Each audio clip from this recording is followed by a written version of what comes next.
Catherine, thank you for that introduction. One thing you did not mention, however, is that when I was in high school, I was in the Latin Scrabble Club, which was socially disastrous. I mean, that is one way to say I am a nerd, and there's no argument about that. But it did give me a lifelong love of words. And so one thing I would just like to start out is to think about the word tree. What is the derivation? What is the origin of the word tree?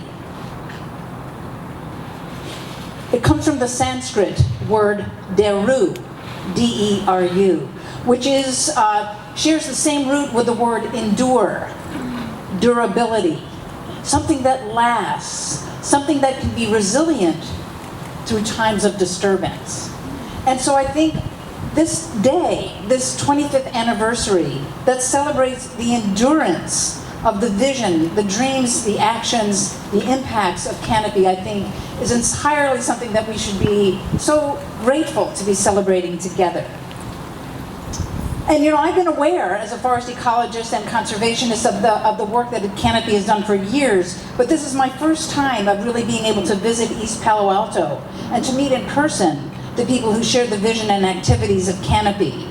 And I arrived just 25 hours ago at San Jose Airport, but with my conversations of the board members, the staff, and on some of you, I've gotten a deeper idea of the great work that Canopy does. And so this is really, I think, that what I've learned about Canopy has helped me in my search to address a question that I would like to share with you. In these times of environmental and social challenges, how do we walk the line between despair and hope? How do we navigate this knife ridge? If we lean too far on the side of despair, it kind of immobilizes us, like we can't do anything. If we fall too far on the side of hope, though, then we expect that other people will be taking care of these issues and problems.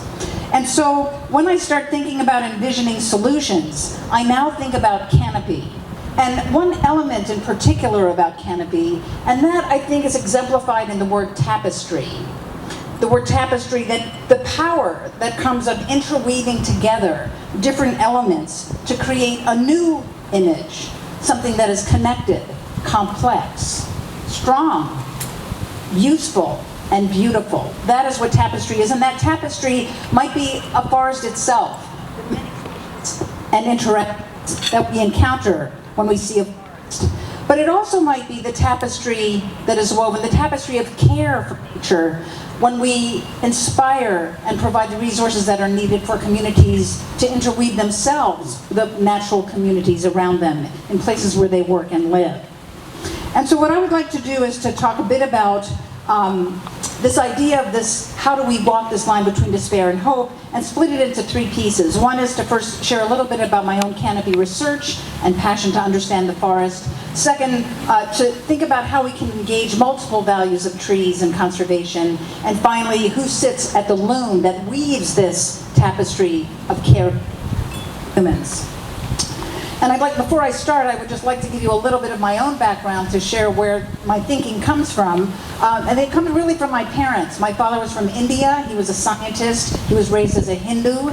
My mother was from Brooklyn, New York. She was of Russian parentage. She was raised as an Orthodox Jew. So from the very beginning, I learned about mixing cultures and language and cooking and ideas together in a way that is harmonious, in a way that contributes to Canopy rather than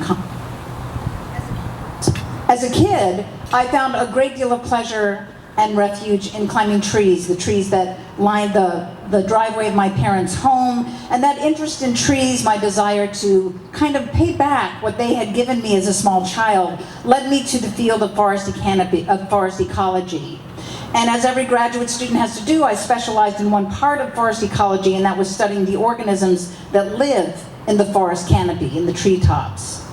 When I started this out 42 years ago, there were really very few ways to get safely and non-destructively into the canopy, but since then my colleagues and I have developed numerous ways to get safely into the canopy: mountain climbing techniques, hot air balloons, construction cranes, walkways, and now of course we rely more on drones and remote imagery.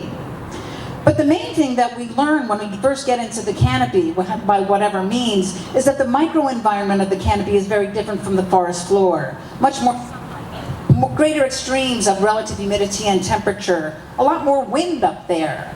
And that has given rise to a tremendous diversity of animals that inhabit the canopy for all or part of their life cycles.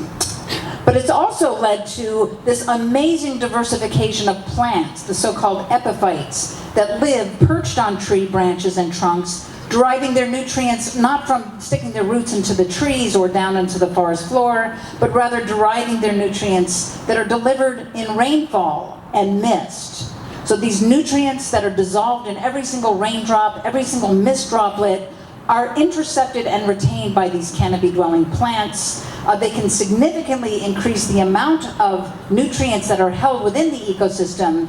And when these epiphytes die and fall to the forest floor, they contribute then to the increasing the whole nutrient cycling of the forest. These canopy-dwelling plants also provide all kinds of resources: food, nectar, sugars, nesting materials for arboreal birds and mammals as well. Well, just as these ecological values of forest canopies have become clearer to us as we've documented them scientifically, at the very same time we're also recognizing that these incredible forest plant communities are vulnerable to human activities like climate change, like deforestation, like forest fragmentation, like being subjected to invasive species. And these threats to the forests themselves are also happening to humans. The increasing distance between humans and nature, the source of really everything that we need. And so after about 25 years of doing really basic, pure scientific research on these canopy-dwelling plants, which was enormously delightful to me, I also had to sit back and think about what else should I be doing as a scientist and as a person to connect people with trees. And so I began focusing more on public engagement as well as my own research. I started a nonprofit called the International Canopy Network in 1996. We wrote articles for natural history magazines. We consulted to National Geographic to make films about the forest canopy. We wrote articles for kids magazines. And we felt pretty good about that. That was a really great thing to do. But it wasn't long before I realized that the people who read these magazines, the people who watch these nature documentaries, are pretty much people who are already convinced that nature's pretty important and they need to care for it. And so that's when I began thinking about how might I engage people who might not automatically think about nature as important in an intrinsic way, the way you and I and other people might do. How can we connect all kinds of people to the importance of trees? And I began thinking about my own earliest connection to trees, that I was a little kid when I fell in love with trees. But I began thinking about the fact that now more than half of the human population resides in cities, in urban areas, rather than in rural areas. So how could I get a little girl involved with trees and the excitement of the canopy if she doesn't even have a tree to climb? And it seemed to me the obvious answer was Barbie. I mean, at the time, I had a 6-year-old, our daughter was 6 years old, and she was falling in love with Barbies. So we thought about, my students and I thought about making Treetop Barbie. And we thought that if we had a little booklet that went along with her about canopy plants, that little girls would be inspired to either become a treetop biologist herself, or to at least appreciate the fact that Barbie enjoys exploring the forest canopy. Well, at that time, in 2004, I called Mattel, the people who make Barbie, and for some reason they just were not interested in taking this on. But here's the amazing thing, is that over time, that is just in 2020, I got a call from National Geographic, and it turned out they had partnered with Mattel to make a new line of Explorer Barbie dolls. They asked me to be a consultant. I helped them with figuring out the entomology and so forth. And as a thank you, they made a one-of-a-kind Nalini look-alike Treetop Barbie, which now resides very proudly in my lab. And I actually don't think this is so much about the treetops, or even about trees, or about Mattel, or certainly not about the International Canopy Network. I think this is about how society has changed.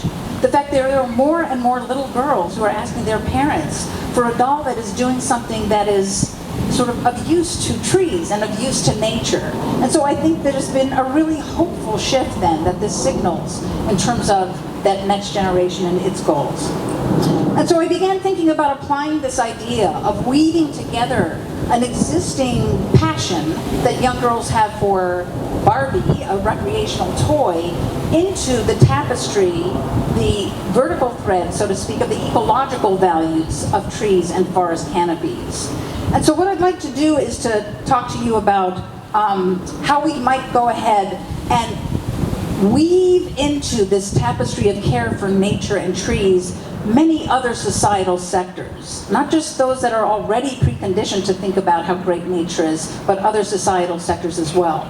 So go over spiritual values, aesthetic values, and social justice values. And I'll share with you just very briefly some of the projects that my students and I have carried out. Let's start out with how do we weave spiritual values into the ecological values of trees and forests. Well, you know, even I, as someone who was raised as a Hindu Jew, is aware that there are many religious symbols in Christianity and in other religions that involve trees.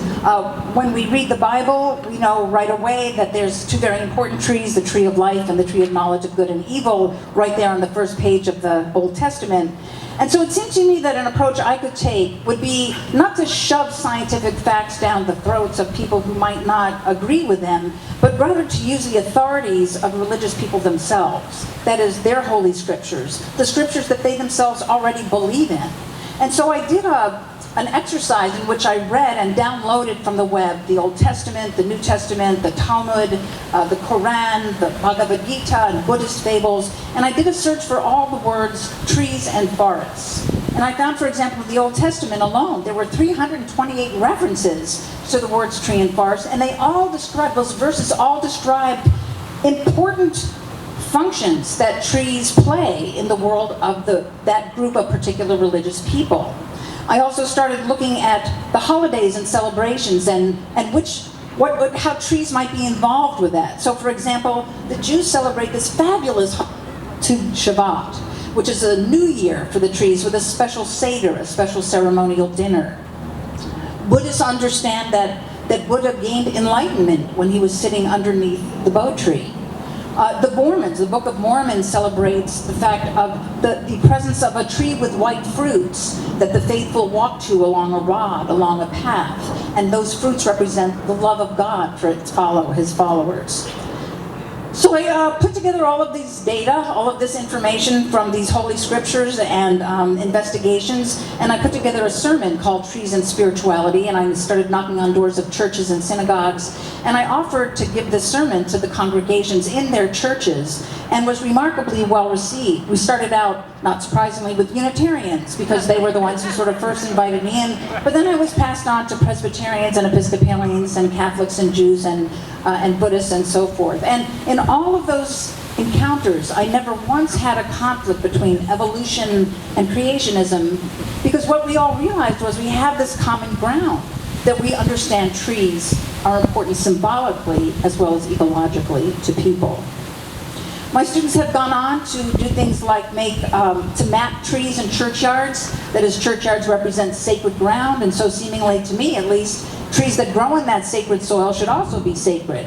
And so we made these little pamphlets that have information about the biological, information about the species of trees that grow in churchyards, as well as scriptural references to those particular species. So those were some of the spiritual and religious values that we've tried to weave into this tapestry of care for nature. What about aesthetic values? Have gained inspiration from forests and trees for hundreds and hundreds of years. Hello. Hello.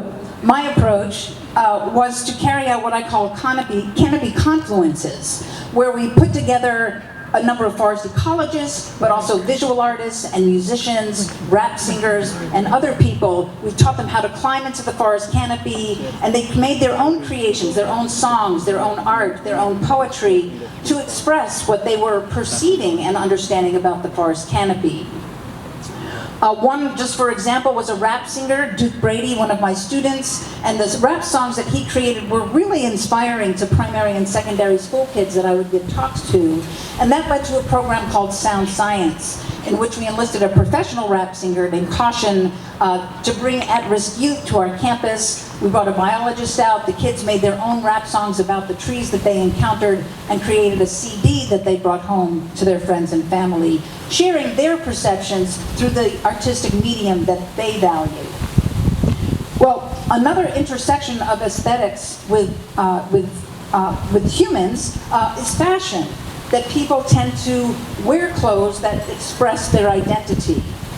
And although ecologists tend not to have a lot to say about high fashion, as you can see from this picture, I always felt that there was a connection there between people paying attention to fashion and ecology. This was my first attempt. This is a moss cake that I made with mosses from the Olympic that I tied onto a piece of cloth with dental floss. Interestingly, the cape actually grew over time, and so and it also shed, so it wasn't a very practical thing to wear. And so what I've turned in terms of eco-fashion is to actually take prints, botanically correct prints of different plants, print them on cloth, and then turn them into apparel, into garments that come along with a hang tag that have information about that particular plant or animal that's depicted on the clothing. So that when I walk down the street or stop for a coffee at Starbucks and someone says, "Hey Nalini, I like your jacket," I can say, "Let me tell you about this plant, Piperita, that grows in the canopy of the Monteverde cloud forest, and it's related to the black pepper that you put on your," and you can go on and on about conservation and say, well, and if you would like to contribute to conservation, why, you could join Canopy. And so that makes really everybody have the potential to be a walking educator, a walking conservationist, to contribute their thread to this tapestry of care for nature. So that it's very possible to knit together recreation, spirituality, aesthetics into this tapestry of care for nature. And I want to sort of follow up with a last and very important value for us, which are social justice values. And trying to link trees and nature with social justice has led me to the world of mass incarceration. Prisons are an institution that they are a part of our society. There are 2.3 million adults and over 50,000 youth who are now incarcerated in our country. One of the negative aspects of our system is that this denies access almost entirely to nature and the possibility of contributing. Institutions, state prisons are also very, in terms of opportunities for education. In 2004, when I was a faculty member at the Evergreen State College in Washington, I started a program to bring science lectures, scientists to give lectures to the incarcerated, and also to provide access to conservation projects, hands-on experiential conservation projects. Our first one involved the Washington Division of Fish and Wildlife. They had an ongoing program to raise the state-sensitive Oregon spotted frog. And I was able to show them that the men who are incarcerated at the Cedar Creek Correctional Center in Washington were perfectly capable and very enthusiastic about helping to captive rear these frogs from egg to tadpole to adult, which could then, those adults could then be released to protected wetlands in Washington State. That first project was very successful, and we moved on to a number of other conservation projects in Washington State and across the country. Projects like collaborations with the Nature Conservancy to raise rare prairie plants for ecological restoration of Washington prairies. In Utah, we've been having the inmates work with us to build nesting boxes for the American kestrel, which is in decline across North America. Some of the women inmates are working to raise the Taylor checkerspot butterfly, which is a federally listed species. And all of this work has been done with enthusiasm, with expertise, with care, and with concern, and with a gratitude for their ability to contribute to something that's bigger than themselves, bigger than their prison, something as big as the conservation of biodiversity on our planet. This has also been important for the scientists, this connection between with an audience and with a group of people with whom most academics have never had contact has been very learningful and very enriching, and very much about inspiring action on the part of the scientists. Many of our scientists who have offered lectures or conservation projects have gone on to say, well, I've written to my congressman about providing more correctional educational funding, or I've joined Black Lives Matter, because I've become more aware of the plight of people who are disproportionately represented in state prisons. Now, we know that this does not solve the deep ingrained injustices of our system of mass incarceration, but we have also come to believe that providing access to nature and to the possibilities of contributing is a right, is a human right, and it's something that's incredibly important for all human spirits.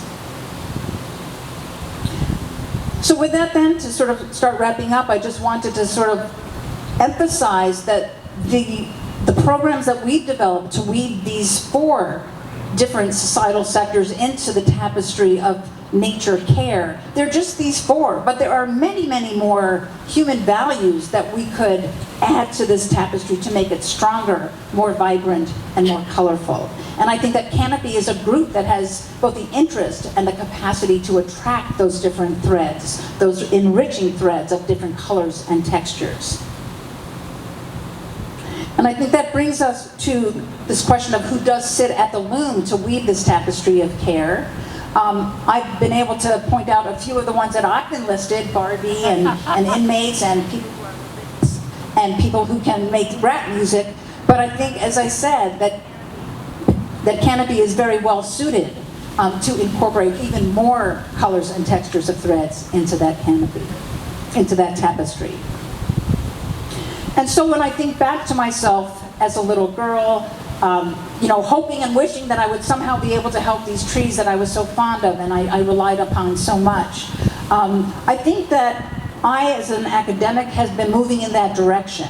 But I think people like me, who are in a single sector like academia, need to extend out to others, people who are in nonprofits, people who are in agencies, people who are in government, people who are in education. And so my hope is that these tendrils that Canopy has been putting out, these tendrils like individuals like myself and academia have put out, will interweave together to make even stronger tapestries in the future.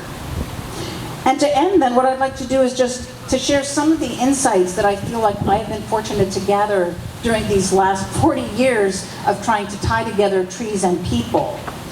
The first kind of advice is that small-scale engagement can be very effective.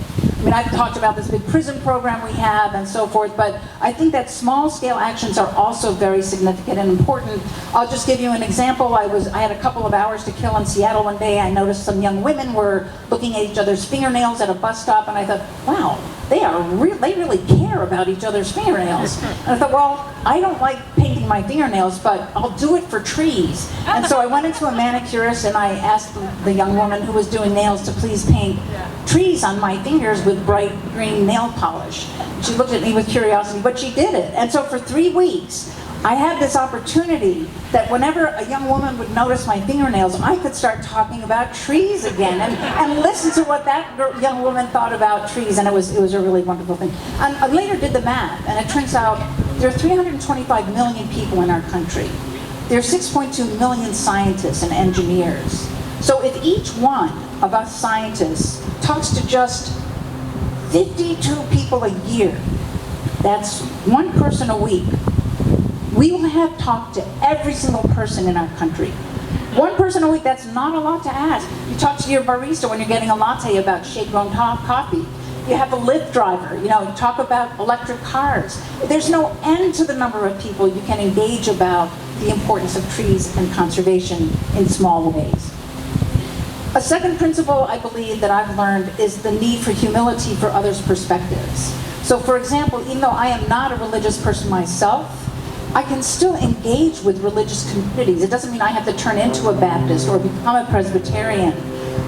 It means I can find the common ground, that we all agree that trees are precious, trees help us, trees deserve conservation work. It doesn't matter whether that tree was created by God in 7 days or whether it was created by evolution over many, many, many millennia. What we agree upon is that trees are something that we need to care for.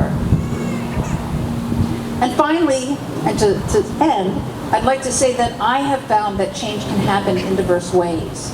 And I know that when I approach big, intractable problems like climate change, loss of biodiversity, pollution, overconsumption, I can feel overwhelmed. I feel that wave of despair come over. And that's what I feel when I think about a tree as being an immovable object, deeply rooted, tons and tons of biomass in that tree. Of course we can't move that tree. That tree is there to stay. But if we look elsewhere in that tree, if we simply turn our eyes upwards to the leaves and see that even in the smallest breeze, those leaves are moving, we can come to understand that change can take place in different places within a system. And I decided to explore this. I tied little paintbrushes with green paint on the tips of twigs of a tree and held up a canvas and allowed that tree to move in the wind and make a painting, so to speak, over the course of 2 minutes. And this is what that painting looked like. It looks kind of beautiful, I think, kind of Asian in a way. But of course, being a scientist, I wanted to quantify how far it had moved, because I felt that was very important for some reason. So I added up the length of all of the segments that had been created in 2 minutes. I multiplied that number, that distance, by the number of minutes per day, the number of days per week, the number of weeks per year, and the number of twigs per branch, and the number of branches per tree. And so I was able to come up with this estimate of how far a single Douglas fir tree travels in 1 year. When you look at the movement at the tip of the twig, I'd like to hear a proposed guess on that distance. Around the world, that is about 25,000 miles. So a single tree rooted in the soil might go around the world. So it turns out you're not too far off. It's 186,540 miles, which is 7 times around the circumference of the Earth. So, although in some ways you could say, well, that's ridiculous, that's kind of a silly kind of way of measuring motion, I think it is a symbol, in a way, of how we must come to understand the way change can be made. Sometimes it's through big things, big grants, big initiatives, big agencies. And sometimes it's through small acts. Sometimes, whether it's a single species interacting with one other species in a forest, a complex forest like the Montevideo cloud forest, or whether it's one small group of student interns who are planting trees along the street here in East Palo Alto. All of these actions are contributing to making this tapestry. This tapestry that is complex, that is connected, that is beautiful, that is useful, and is strong. And in the case of Canopy, that is enduring. Thank you for the work that you do with Canopy.